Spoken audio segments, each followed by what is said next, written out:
So today, I would like to first, at onset, I would like to thank IEW in order to organize this congregation. And this is the second edition where they have introduced mining and metals as a theme. In second, this is the third edition, so they have added this as a theme in the technical conference. Now, as you all know, the subject of our today's discussion is critical minerals and energy transition.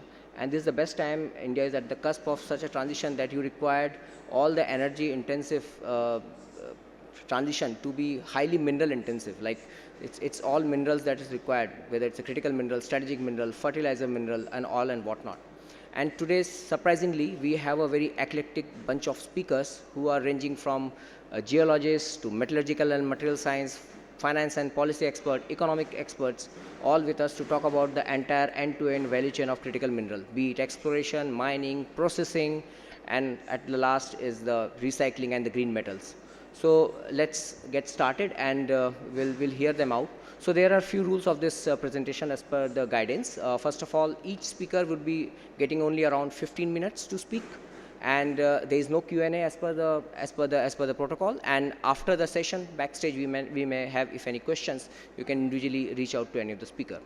So with this, I would like to welcome each one of you and all the speakers on the dais. So first, I would like to invite Mr. Prashant Ranjan. He is a chief geologist in ONGC. Mr. Ranjan is a geologist and is a geoscientist, but also an energy professional. And of late, since last 16 years, he has been working in ONGC in this oil and gas field. His expertise lies in policy advocacy, corporate planning, strategic advisory. And today, he's going to talk something about the decarbonization, how critical minerals are going to play a role in this. So over to you, Mr. Prashant. Thank you and welcome. Good morning, everyone. It's my pleasure to welcome you all to my presentation this morning. Since the esteemed speaker session chair has already shared my background, I am skipping that. The purpose of my presentation is to lay the groundwork for the discussion on critical minerals, and various issues will be covered up by our distinguished speakers today.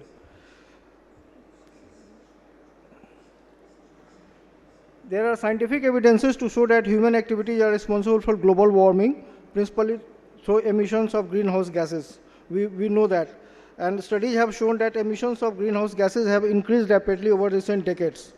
If we look at a global scale, in 2019, approximately 34% of net global GHG emissions came from the energy sector, 24% from industry. If we coming to the Indian context, as far as MOEF's ECC 23, Third National Communication to United Nations Framework on Climate Change, India's total GHG emissions stood at 3.13 gigatons of carbon dioxide equivalent.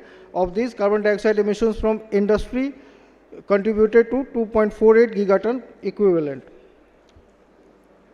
So what is required seriously is the overhaul of our energy systems. But this energy transition doesn't come so easy. It comes with severe challenges, and one of the challenges is the resource-related challenges. Besides economic viability, intersectoral competitions, and geopolitical complexities. Sorry. Yeah.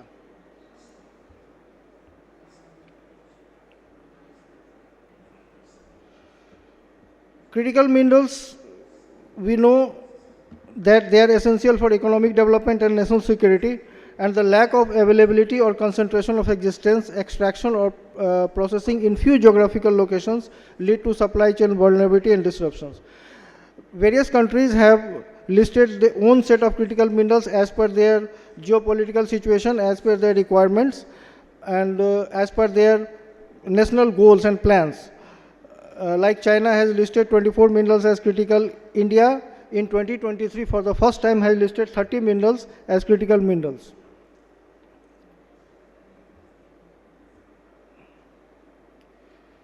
Yeah, sorry. Sorry. Critical minerals can be metals, non-metals, or compounds. Market volatility has basically inspired the concept of criticality. Criticality is defined by their natural scarcity and potential disruption of supply chains, and the ability to exploit them in an economically viable and environmentally responsible manner. growing role of critical minerals in the modern world, we know that our modern way of life is now totally dependent on metals, and it is very clear that mining of metal resources is essential to survival of human populations. The growth in technological innovation that has occurred over the past decades has to some extent been possible only because increasing number of metals of the periodic table are used to perform specialized functions. So we can see in the 1980s there were 12 elements which were considered essential. Now it is 51 element groups in 30 mineral groups which are considered critical for modern technologies. When it comes to clean energy transition, there are a specific set of minerals which are considered indispensable for clean energy transition, like lithium, cobalt, and all. Lithium, cobalt, and group of other critical minerals.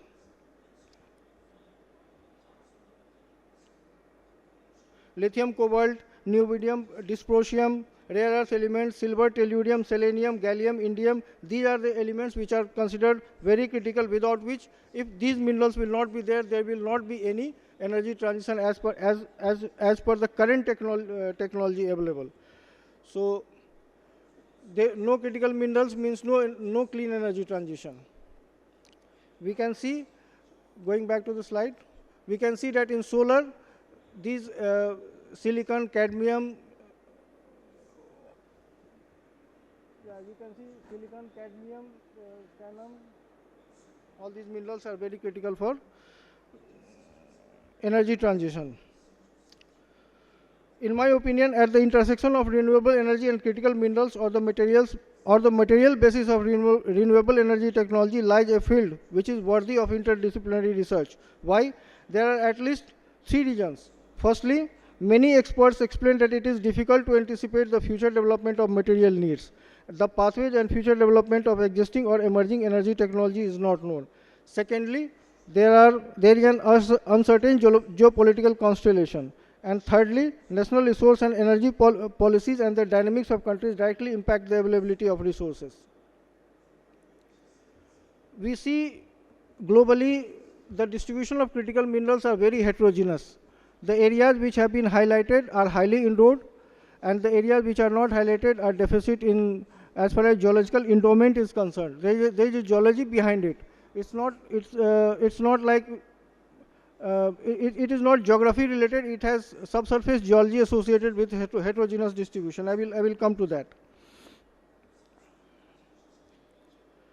If you see the picture of world reserves, we see that in some of the countries are highly endowed, particularly China, which are #1 reserves in minerals like titanium, vanadium, barium, gallium, molybdenum, tin, tungsten, antimony, and rare earth elements.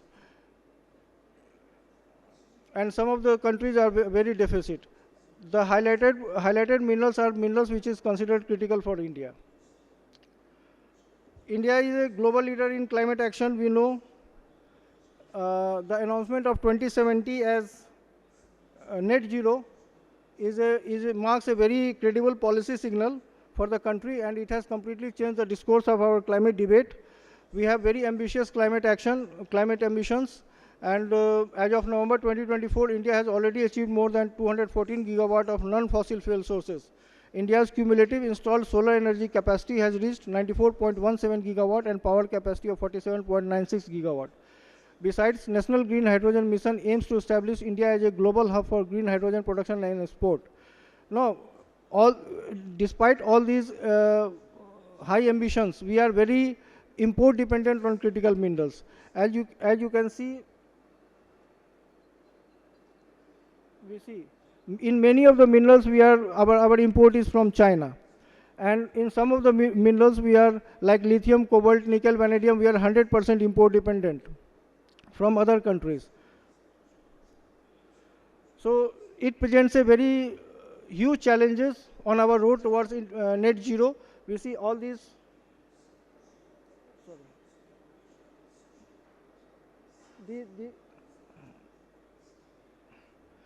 China has virtual monopoly on rare earth elements, but China's dominance is more rooted in their policy than its geography. They have very strategically invested in rare earth element industry across the globe. They have only 30% of the world reserves as far as. One study shows that our average dependency on China is close to 40%. Our reserves are very less as of now, and our production, I mean, reserves and production are very less, and our import is huge. This study presents demand projections on critical minerals for India. Like for lithium, the upper range of demand is 3.62 megaton. This is from one of the studies which was carried by World Resource Institute. In cobalt, it's as much as 6.89 megaton, copper 21, nickel 7.62 megaton, manganese 8.16 megaton. Now, where and how to find them? This is briefly I will explain the geology behind it, the process of formation of ore deposits. So it takes place, any deposition of ore takes place at the intersection of hydrosphere and lithosphere. Lithosphere is the crustal part of the earth and hydrosphere is above that. So there are various processes taking place at this intersection which leads to the deposition of ore deposits, and there are basically two controlling factors. One is the geochemical factors and other is tectonic. Tectonic control is the most important control for deposition of ores, and tectonic regime provides a circular conveyor type system for earth materials including metals. These are the critical elements of a mineral system. There must be a source, there must be a transport mechanism, there must be a depositional process, and there must be a preservation mechanism which leads to the deposition of ore body. And there are certain geological characteristics of critical minerals, like they have unique geological characteristics like a specific tectonic setting. They have a specific geological environment, like they must be in igneous, sedimentary or metamorphic rocks. They are associated with specific rock types, mineral assemblages and geological structures. Another important part is the companion. Some of the critical minerals do not occur as independent ore bodies. They are present as companion metals to the main ore bodies. So we see that as of now, today's Earth presents the abundance of elements in the Earth's crust. This is mainly the Earth is composed of these 10 elements. This is the platinum group elements and their crustal abundance. This is rare earth elements, and all these minerals are critical for India. There are 5 metallogenic provinces of India: Singhbhum Craton, Dharwad Craton, Bastar, and Lesser Himalayas, and Aravalli Delhi fold belt. These metallogenic provinces host a slew of critical minerals apart from the normal gold, zinc, and precious metals. Since I have very less time, I have to very quickly skim the slides. I'm very sorry. Mineral deposit types, and this is here I have tabulated common mineral deposit types, common host rocks, and with Indian examples. India is endowed with several base and precious metal deposits for the production of lead, zinc. The primary source of nickel, cobalt, tellurium, palladium are very limited in nature, hence extracted only as byproducts. Nickel is produced primarily from laterite and magmatic sulfide deposits, and the grade ranges from 0.15 to 8%. Cobalt is recovered from the sulfide, especially as a co-product from the processing of nickel. Coming to lithium, lithium basically occurs in two forms. One as hard rock. In the hard rock, in spodumene, lepidolite, petalite, greenbeltite, and trifolite. And 70% of the world's lithium resources are concentrated in as brine deposits in the lithium triangle in South America. India is, as far as India is concerned, a few months back there was an announcement that India has a huge lithium resources in Jammu and Kashmir, which are basically of clay types, and the GSI has been told to re-explore that particular deposit, because the plan to commercialize is yet to be implemented, because there is the path to commercialization is not there. Besides this Jammu and Kashmir, we have these metallogenic provinces where we can explore for pegmatite occurrences, which can be good source for lithium. Indian scenario, Geological Survey of India have reported some occurrences of lithium deposits across the country. They need to be further explored. particularly for lithium. At the time when GSI reported lithium occurrence, the critical mineral was not in the focus. Now it is in focus. So our Khanij Videsh Limited has signed an exploration and development agreement with KMN.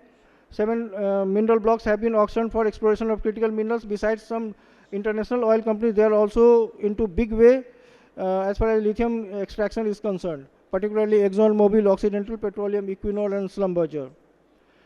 Rare earth elements are classified into two parts: primary deposits and secondary deposits. Alternate resources are yet to be exploited now. Only primary and secondary deposits are being extracted. China has a major dominance in rare earth elements, particularly in the midstream and downstream segments. In India, India has 5th largest rare earth reserves, and the production is mainly from monazite along Kerala coast. As far as hard rock is concerned, the storehouse of rare earth elements could be in the carbonatite complex, which is in Amba Dongar and Kamthai region. Besides, the entire carbonatite should be mapped as far as rare earth elements are concerned. Deep sea resources presents another next frontier for critical minerals, particularly the seafloor massive sulfides, cobalt-rich ferromanganese crust, and polymetallic nodules. Good noon, ladies and gentlemen. We welcome you to third edition of IEW Mapping involves geological data collection, geophysical surveys and modeling, geochemical sampling and analysis, remote sensing and geospatial analysis. Artificial intelligence and machine learning in mineral exploration presents. children below 18 years Artificial intelligence is the next. please take care of your belongings. Thank you. Artificial intelligence and machine learning leads to lots of productivity gains, like not only in exploration but in early evaluation, feasibility development, as well as in mining. And this presents a case study in Western Australia, wherein the researchers have mapped the geologically prospective areas using artificial machine learning algorithms, and the results were just stupendous. This is highly recommended for as far as exploration of critical minerals in India is concerned. When it comes to boosting, the government has already this year on 29 January, the government has announced National Critical Mineral Mission, which has got cabinet nod, and 34,000 crore is the outlay. Besides, the government has amended MMDR Act in 2023, and the auctions have started not only in the on-land areas but also in the offshore areas. This is the pink part is. This is the pink areas have been mapped by GSI as areas of obvious geological potential, which needs improved attention as far as exploration for critical minerals are concerned. As a way forward and recommendations, 3 things are suggested. One is we need to have an integrated geoscience data center and centers of excellence. Then we need to have integrated multidisciplinary exploration programs, and we must leverage AI/ML capabilities in mineral exploration. Thank you.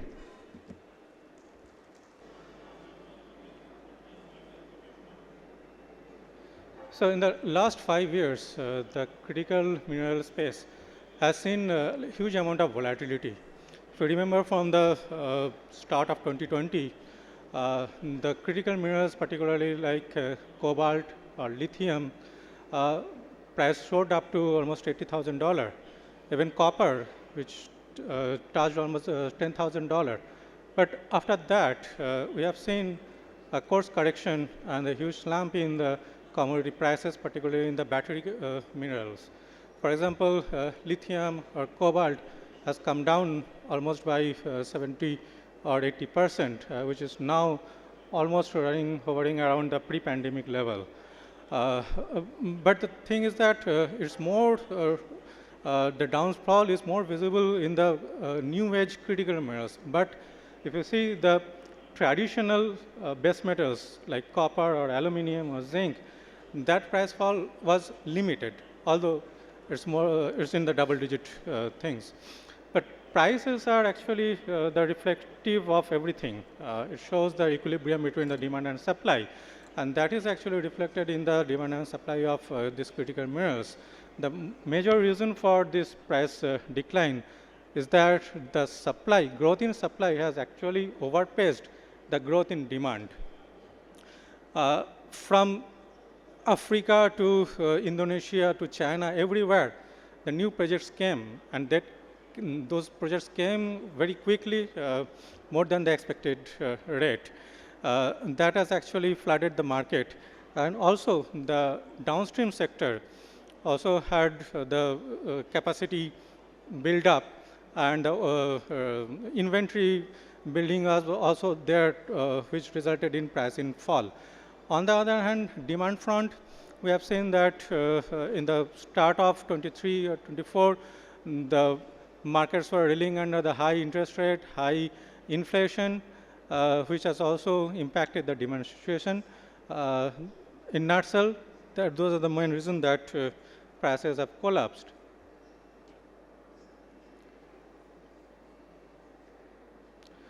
Well, although prices has collapsed, this is actually turned good for the critical mineral transition, because availability is one of the major issues for a larger adoption or adaptation of critical minerals technology.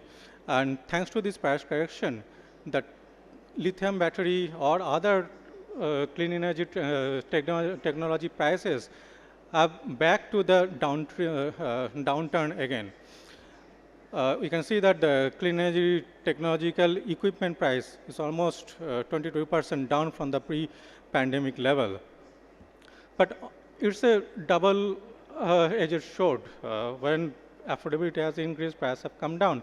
It has also impacted the profitability of the major critical mineral producers. And that has also impacted the future expansion plan as well as the current production. Many of the countries like Australia has been thinking of reducing the lithium production by almost 15%. Indonesia is planning to reduce the nickel production by almost 35%. We have seen that Albemarle, yesterday only the result came, they are now holding back the expansion plan or capacity expansion in the lithium space.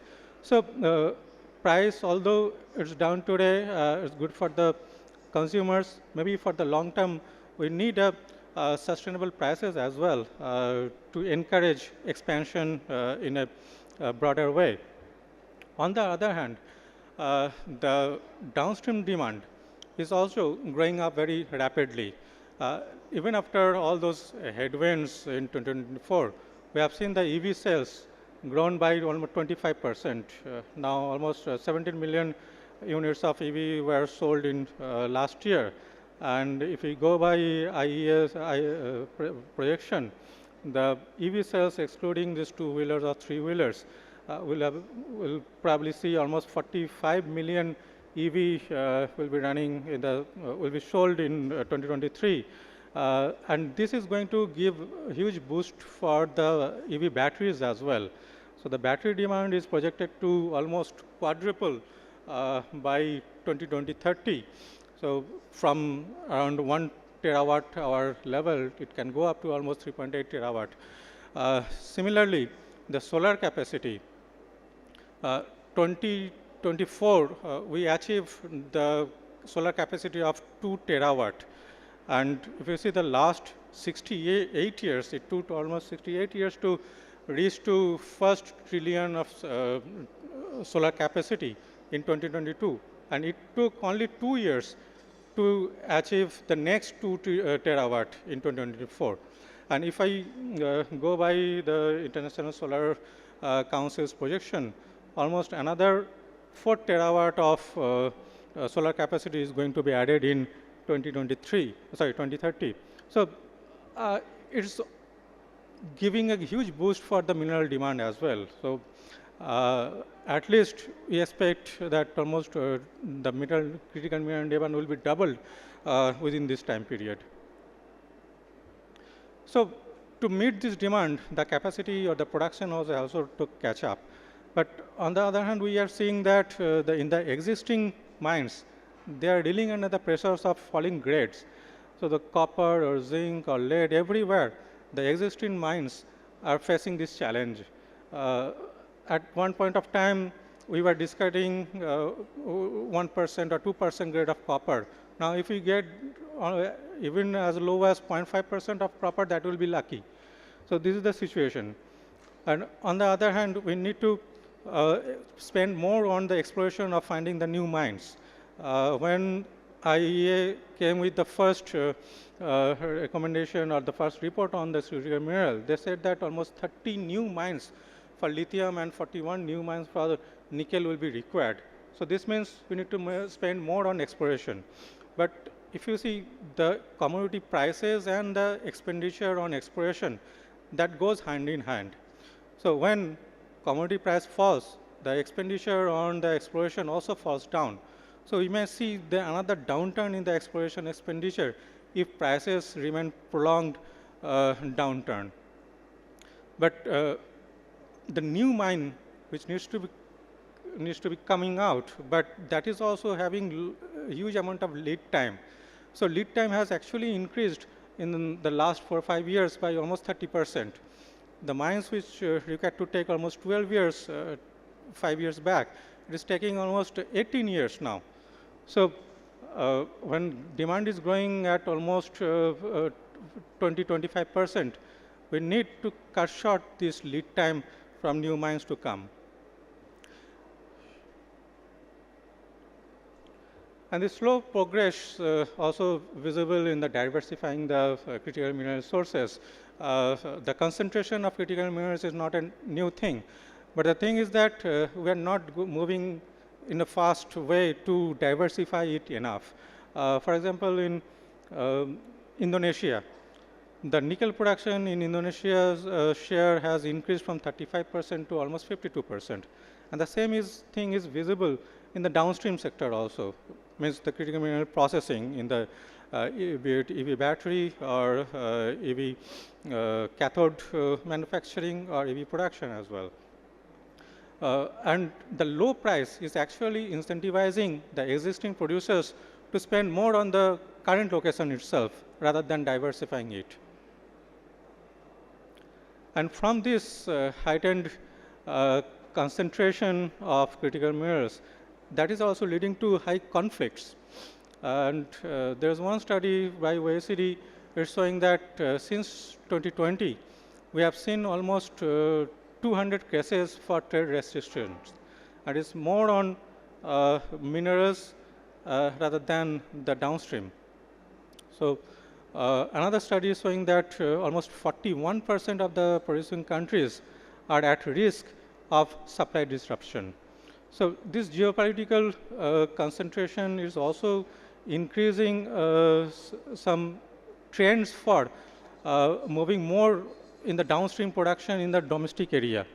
We have seen that some of the countries like Indonesia or Namibia or Zambia, they are now holding this mineral to be exported from their country so that this can be utilized more in the further value addition in their own country.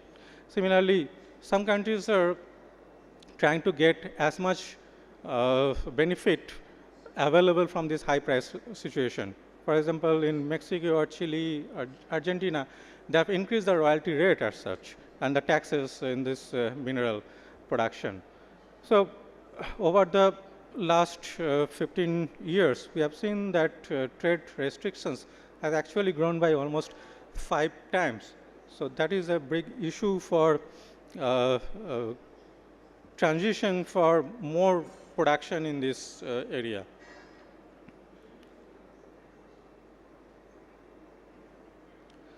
Now, in nutshell, you can see that although there is a huge amount of improvement in the supply sectors, and the low price is also encouraging some more deployment in the downstream technology.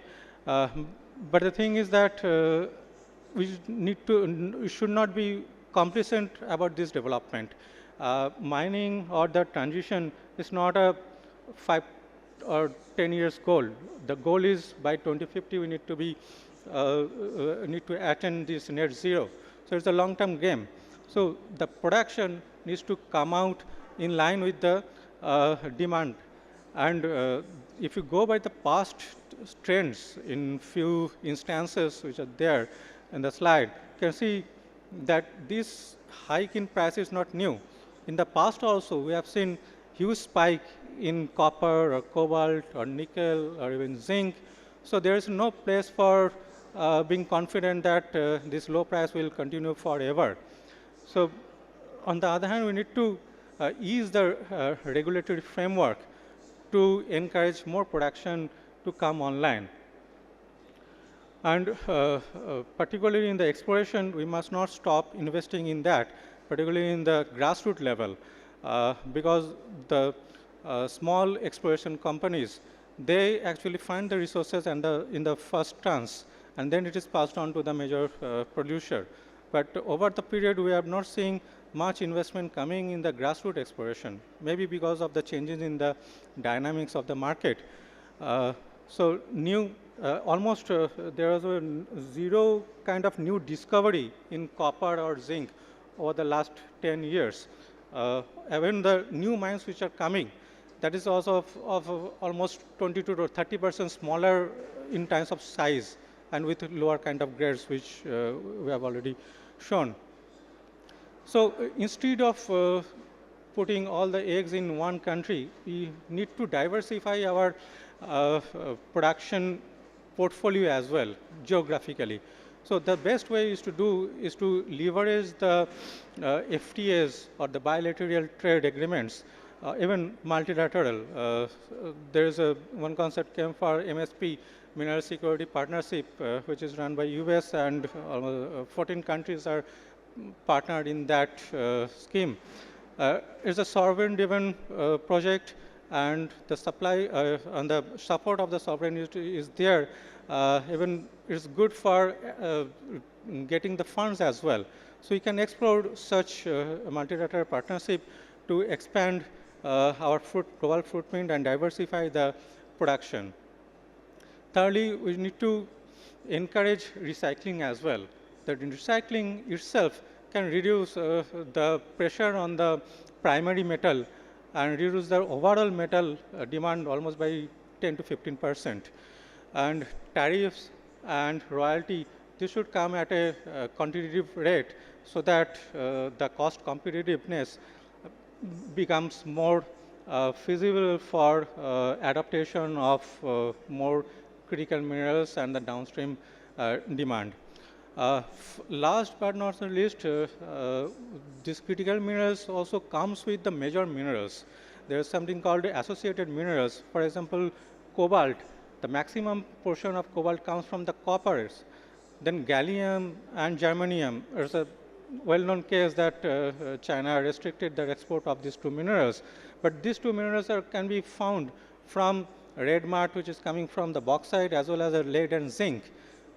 India has a huge resource and production of zinc, bauxite, even iron ore. Iron ore is a good source of titanium, vanadium. So we need to encourage extraction of these associated minerals from the major minerals, provided we are given the incentives of lower taxation and the lower royalties. So that's all from my side. Thank you for listening to me.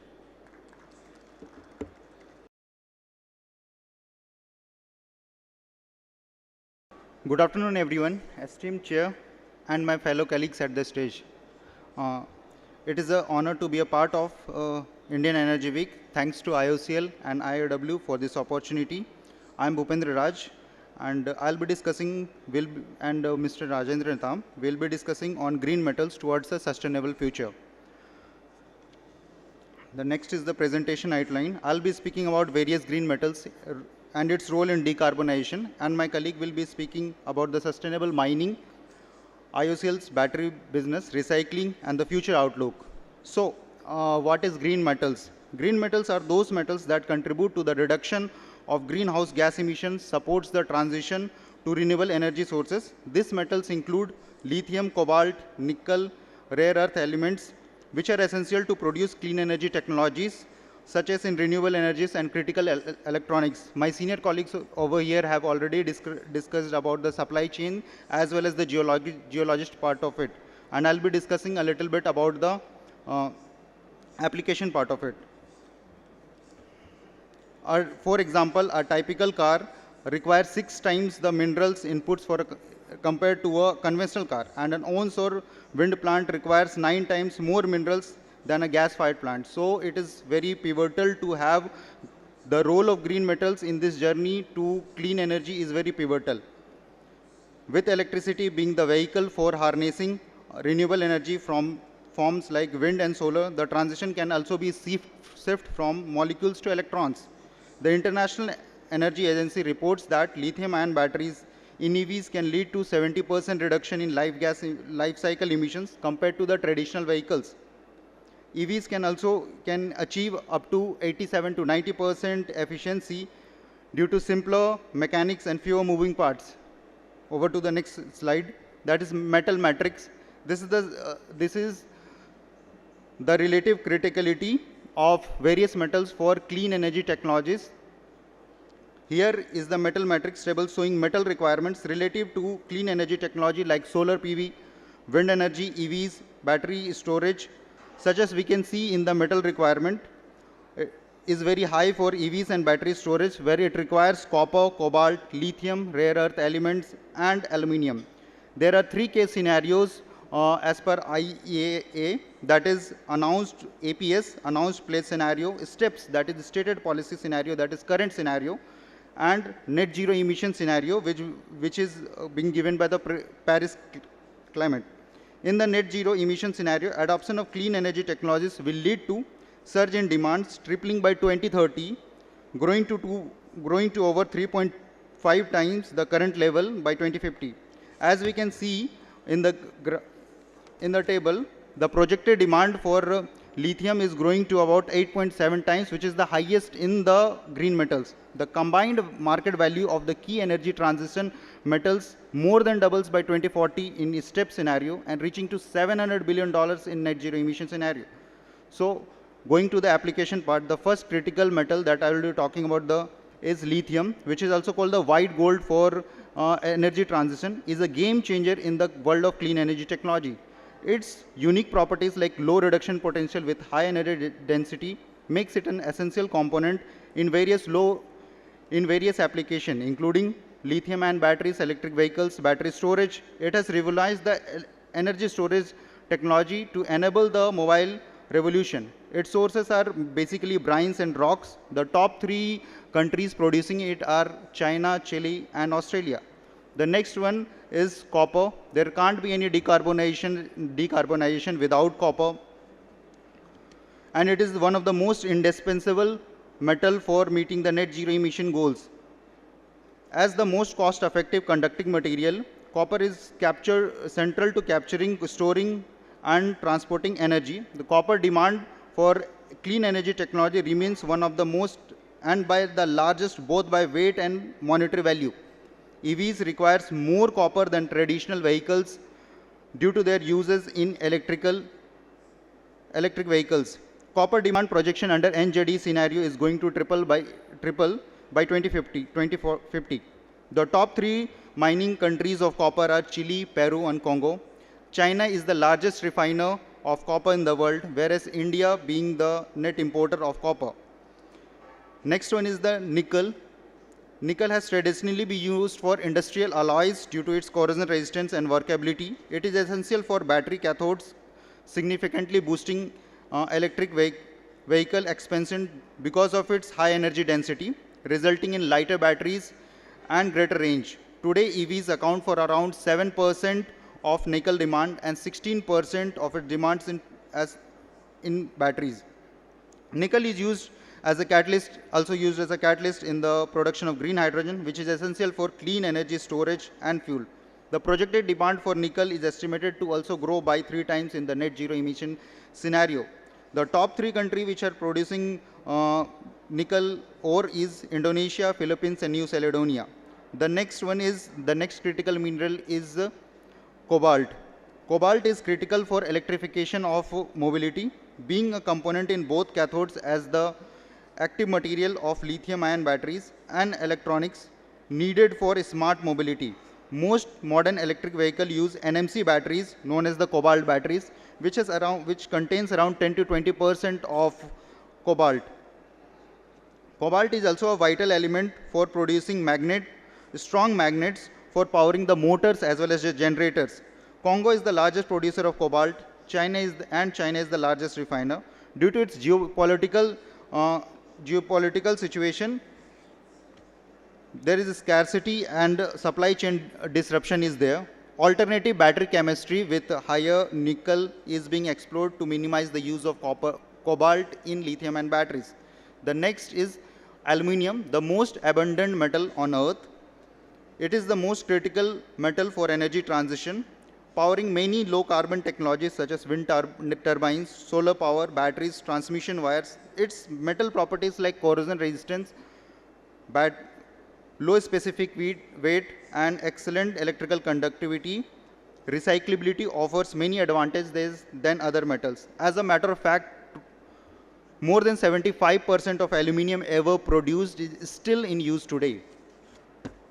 Also, aluminium is used in aluminium air batteries as anode plate. It has high energy density of around 8.1 kilowatt per kg as compared to 1 to 1.15 kilowatt per kg of lithium ion batteries. As we can see in the table, aluminium is around 8% of the earth crust, and it's one of the most abundant metals, and it has the highest energy density among other metal air batteries. It is also used in the power transmission, which is cheaper and lighter than copper and offers logistical benefits for long distance transmission. The largest producer of aluminium is China, India being the second producer. Last but not least, its rare earth elements. These are the vitamins for modern industry as stated in some papers. It is a family of around 17 elements comprising 15 elements in the lanthanide groups plus scandium and yttrium. Rare earth metals are used for permanent magnets and for motors and wind turbines. More than 90% of total today's EVs use permanent magnet synchronous motors because of its high efficiency, compact, and power. Rare earth magnets are the strongest magnet per unit weight and volume. The projected demand for rare earth elements is around 3 times for net zero emission scenario by 2050 from now. Currently, China is the largest producer of rare earth elements, and it has a monopoly on that. Thus, next Rajendra Netam will cover the Indian oil's foray into battery technology. I'll talk about the Indian oil making aluminum air battery. Indian oil has partnered with Israel-based Finergy to establish IOC Finergy, a joint venture to focus on developing aluminum air battery technology in India. These batteries generate energy when aluminum react with air and producing aluminum hydroxide, which can later be recycled to recover aluminum.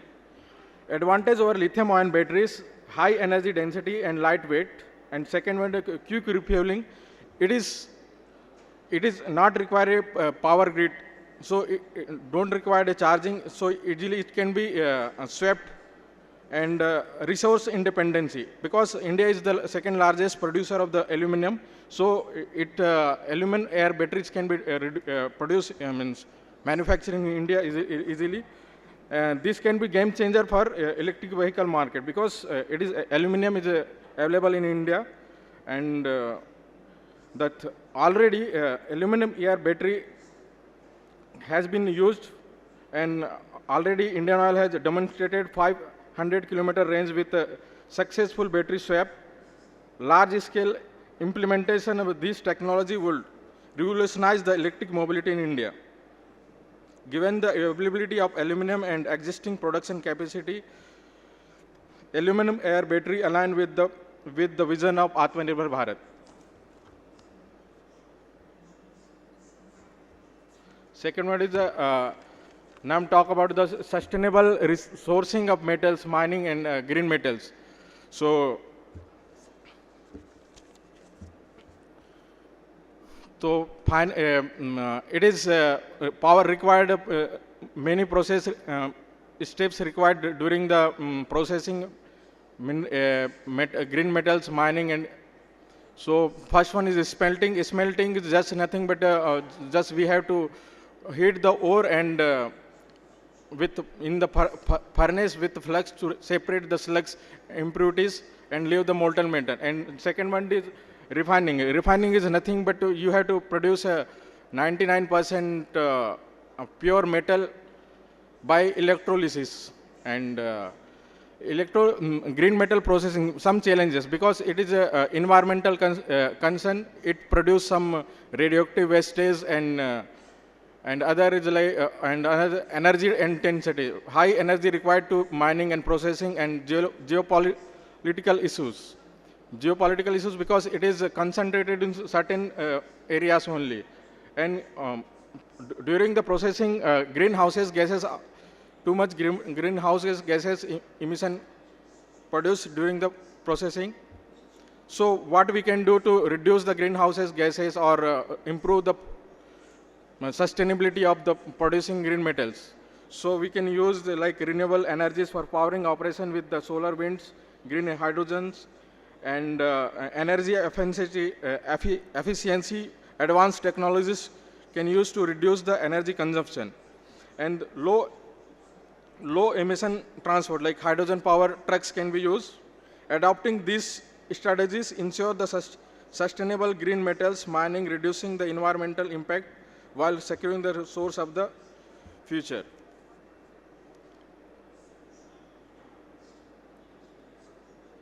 Come on. So recycling the e-waste from the e-waste, recycling e-waste for the metal is important process for the sustainability. E-waste contain valuable metals like aluminum, lithium, cobalt, and nickel, copper, rare earth metal. The key advantage of recycling of the e-waste is conservation of resource, because we can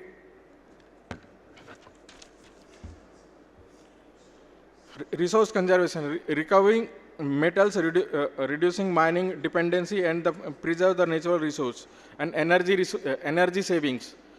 Recycling required less energy compared to extracting from the primary productions, and emission reductions.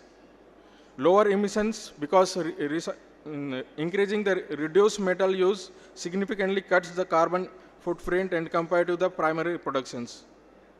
And like e-waste, Apple is also using the Daisy robot to recycling the iPhones and achieving the other green metals, valuable green metals.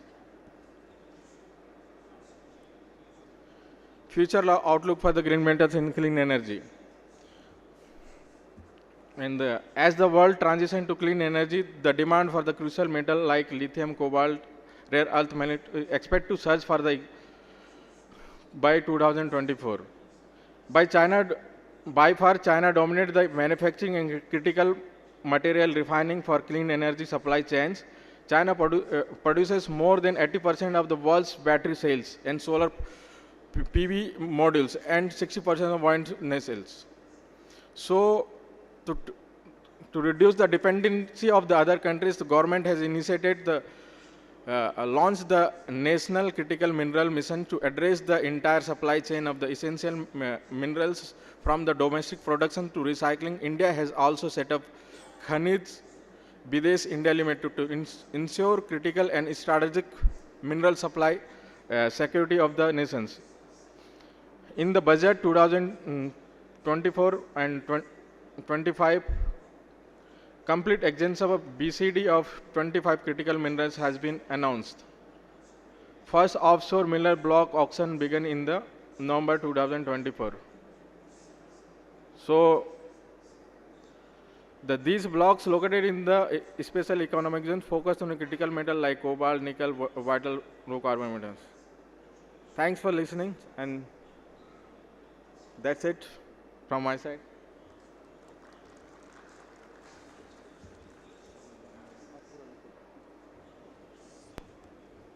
Okay, thank you, Raghavendra and Bhupendra. So as we are progressing, across this entire value chain, now it's the time to speak something about the mineral processing, and for that we have Mr. Yogendra Kothawade. He's the Assistant Director at Marketing at Andres and Hauser. Since 25 years, he has been into sales and marketing and has expertise in marketing and selling of the mining related or mineral processing related instrumentation and automation. So let's welcome him to this IEW. Welcome, Mr. Yogendra. Yogesh. Thank you.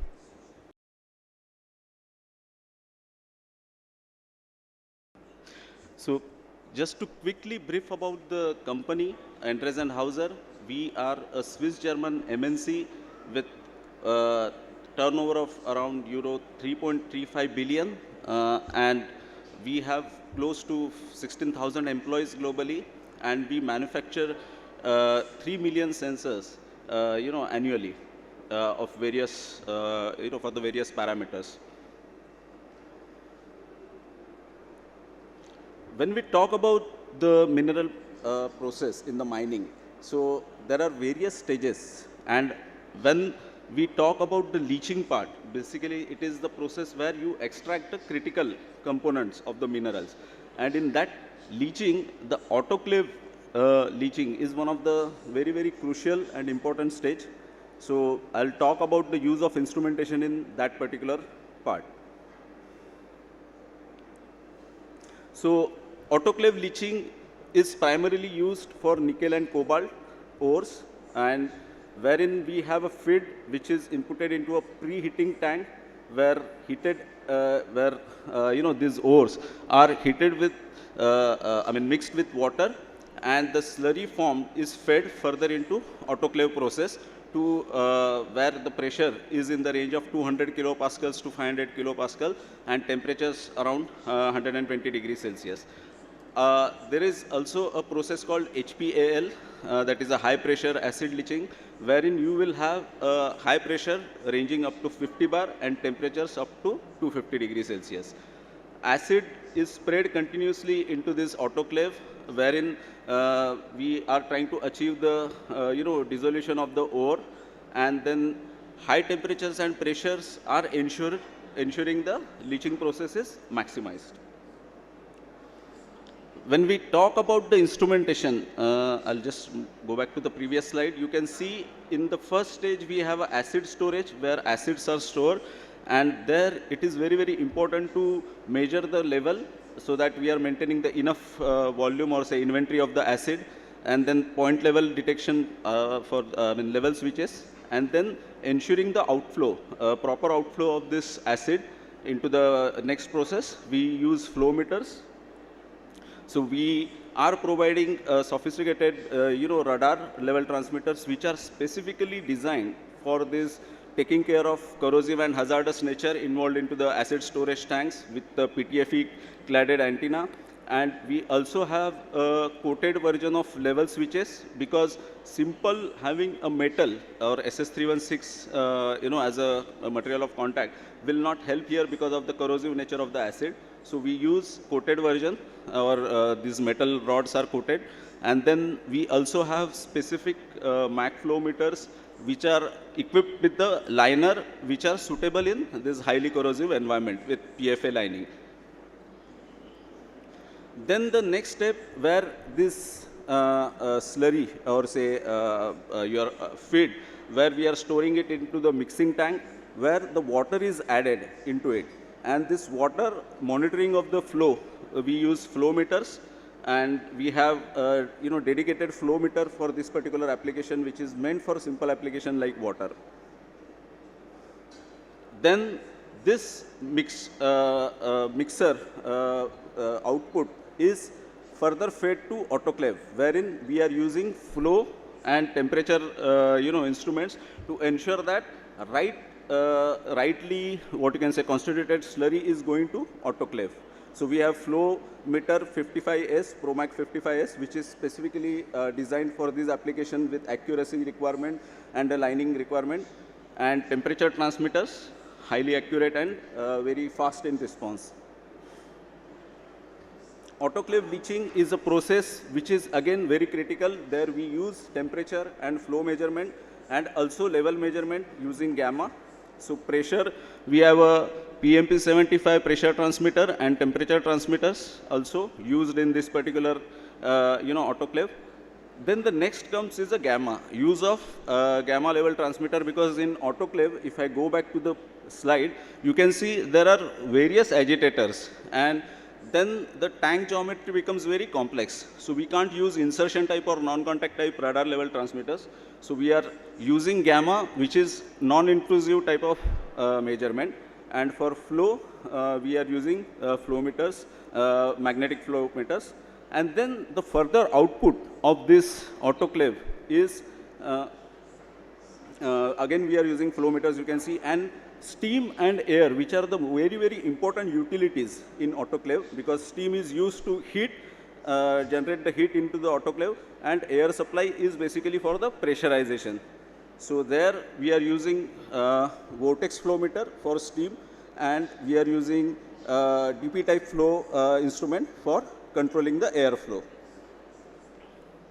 So in summary, leaching is a very critical step in mineral processing in mining and to effectively extract desired ore particles. So improving control, if we improve the control of leaching parameters, it can increase the yield significantly, reducing operational costs, and it will also bring the benefit to environment. Measurement carried out at various subsections within this process ensures the precise use of critical material like acid, so you are optimizing the use of this material, and also utility like water and steam.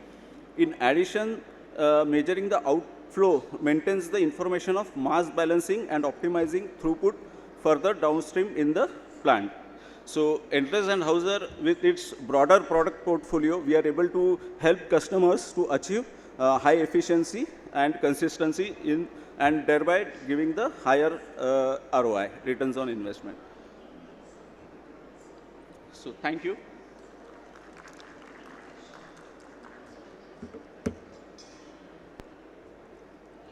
Thank you, Mr. Yogesh. Indeed, as you're already aware that any sulfide ores undergo this leaching hydrometallurgy, and this is very imperative for use of technology and AI and instrumentation in this area. So thank you for this insightful presentation. And the last we have Mr. Siddharth Goyal, who is a Senior Policy Advisor at International Institute of Sustainable Development. Mr. Goyal is an economist, to be very honest, and he has been worked in all the value chain of be it critical minerals, electric mobility, battery technology, and since almost over a decade he is working on the writing of policies and policy advocacies, corporate strategy, as well as suggesting any kind of investment decision to the financial institution. So I would like to invite him on the podium, and he'll be talking something about very important topic, how to manage this supply chain anomalies which is happening in the critical mineral value chain. So let's welcome Mr. Siddharth Goyal.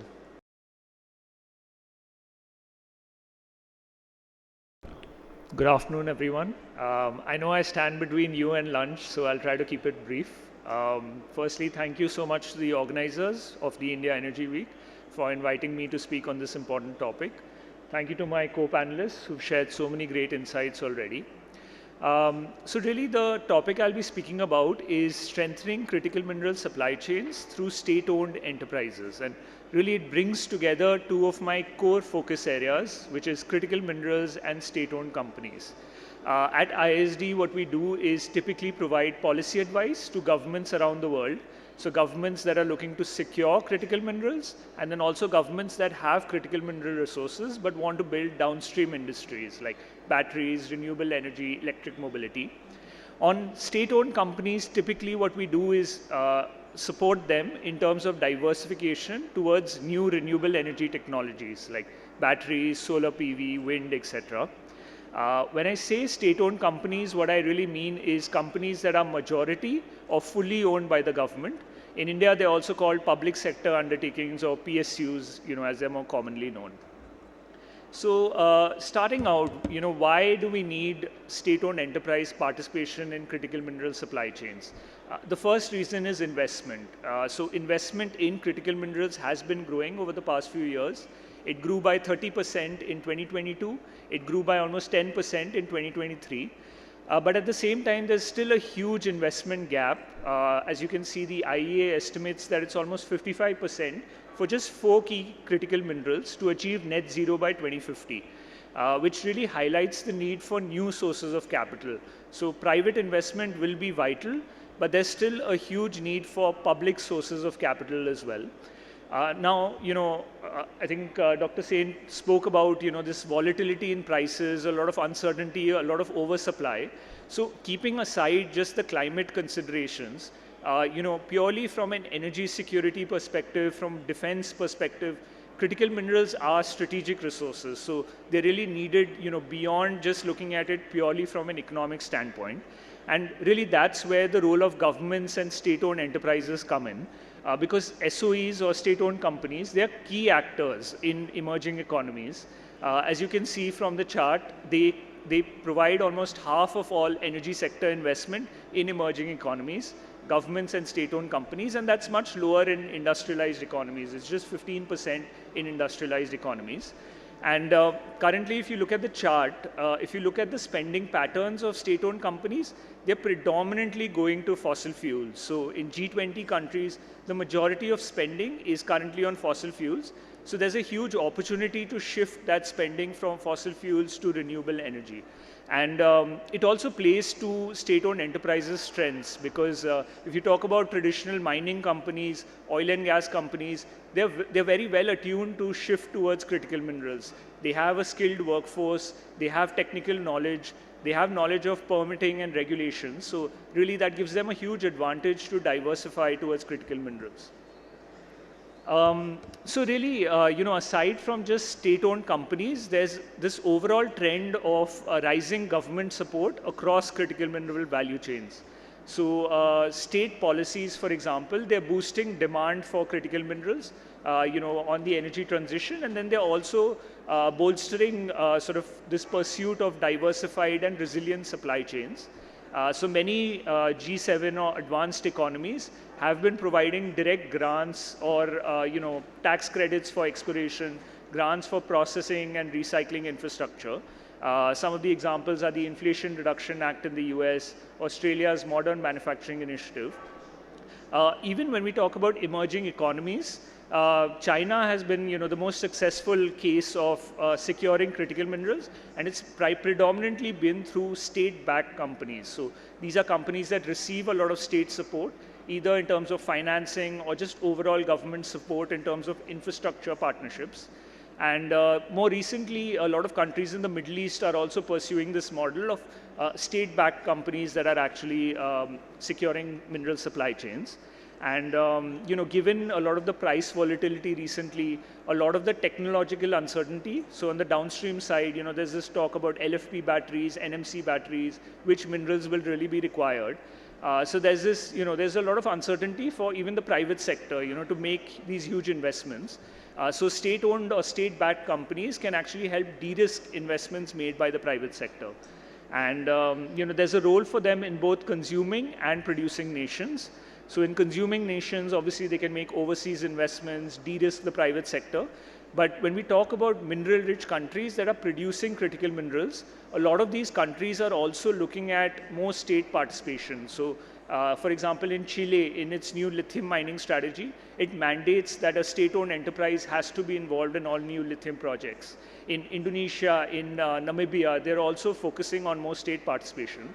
And the main reason is because they're looking to move downstream. They're no longer happy with just exploration and production. They want to capture sort of processing. They want to capture battery or renewable energy production. And that's completely justified because a McKinsey analysis shows that when you look at the entire value chain, only 10% of the revenues come from production or beneficiation of minerals. 40% comes from midstream, which means processing, refining, production of precursor materials, and about 50% from downstream production. So, there's a huge opportunity there for these countries. And, when we talk about state-owned enterprises in emerging economies, countries like India have a clear net zero commitment by 2070. Indonesia has a commitment by 2060. So a lot of these SOEs or state-owned companies are very important actors in the energy system in these countries. So it's very important for them to start thinking about diversification. What is the future of their enterprise going to look like? And critical minerals is a huge opportunity for them because it, again, as I said, it plays into their strengths. A lot of the, for example, coal mining workforce could easily be retrained to mining critical minerals. An IEA geospatial analysis found that about 40% of the current coal mining workforce globally is just located within 200 kilometers of a critical mineral reserve. So you could actually redeploy a lot of the current coal mining workers to mining critical minerals. And I think, yeah, when we talk about India, for example, it's a case study of like very strong SOEs. They're, highly profitable, very strong management, good cash flows. So there's an opportunity for them to actually really get involved in these projects.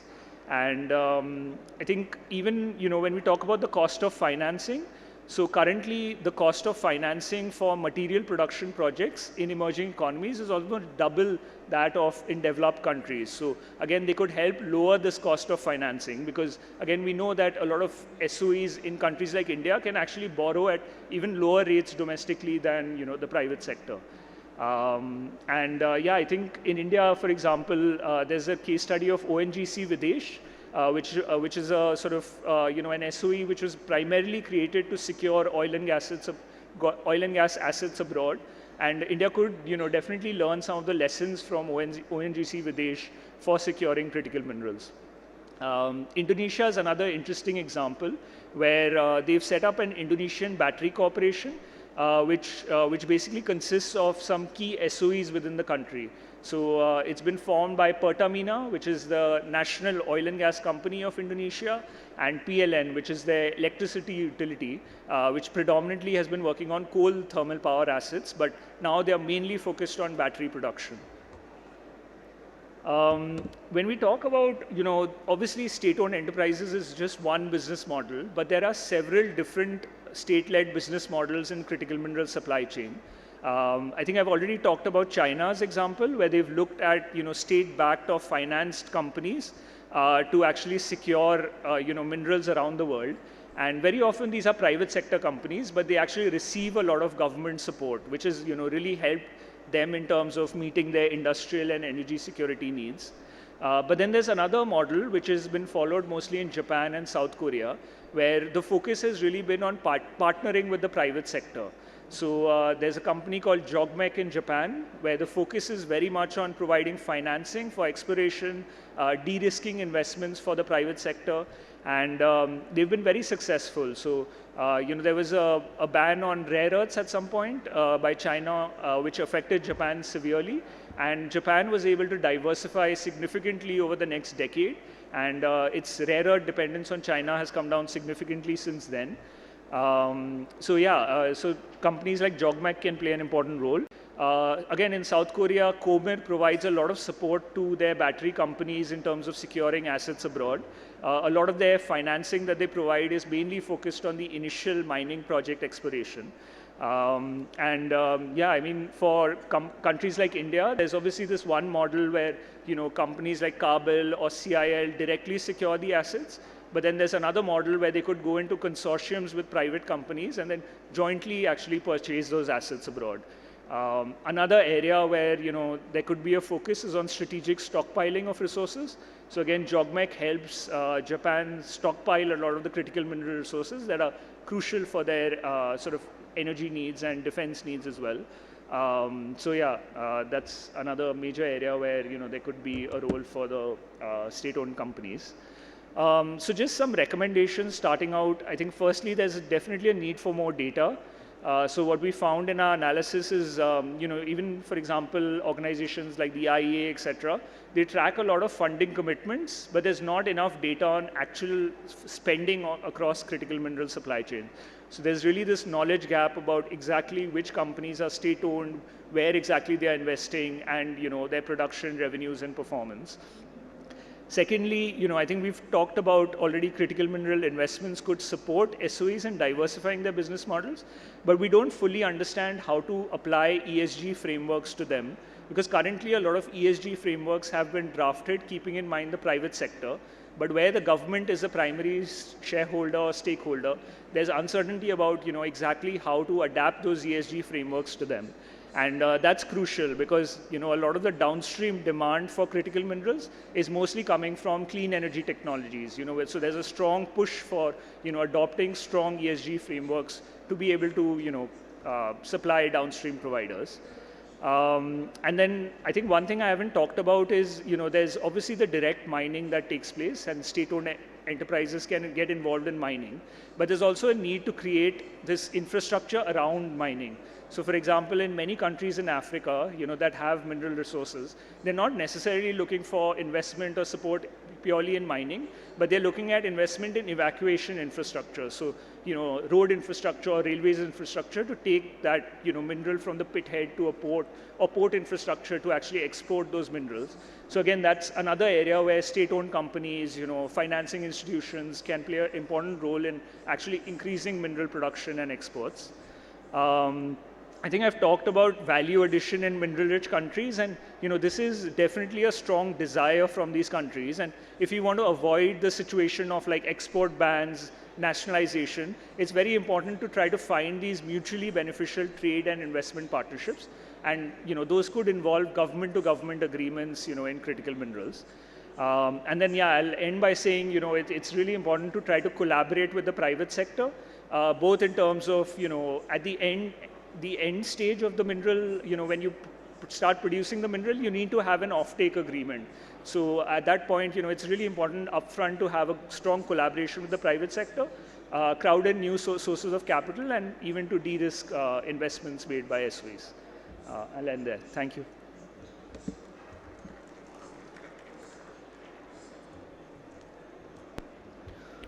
Thank you so much, Siddharth. So indeed, the point which you have mentioned is just are the business cases and the economic cases for accelerating the energy transition. And we will be surprised to know that in the National Critical Mineral Mission, which has just got announced in the January 2025, this year itself, last month, it all entails this kind of investment like resource augmentation and mineral asset acquisition overseas. The government has now facilitating the investment in these areas, and is very important.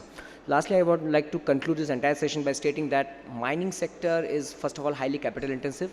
It is marred by gender discrimination. It is highly regulated in India, and it is pandered by politics. So we need a strategic policy in place. That's number one. And second thing would be the integration of technology and new technology, and along with the policy to have this congregation and helping that entire mining, specifically the critical mineral sector, to grow.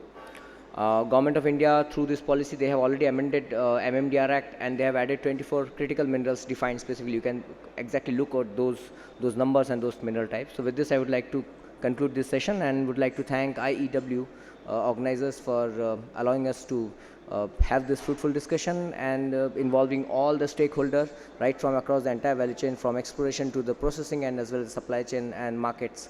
Thank you so much for this. Thank you.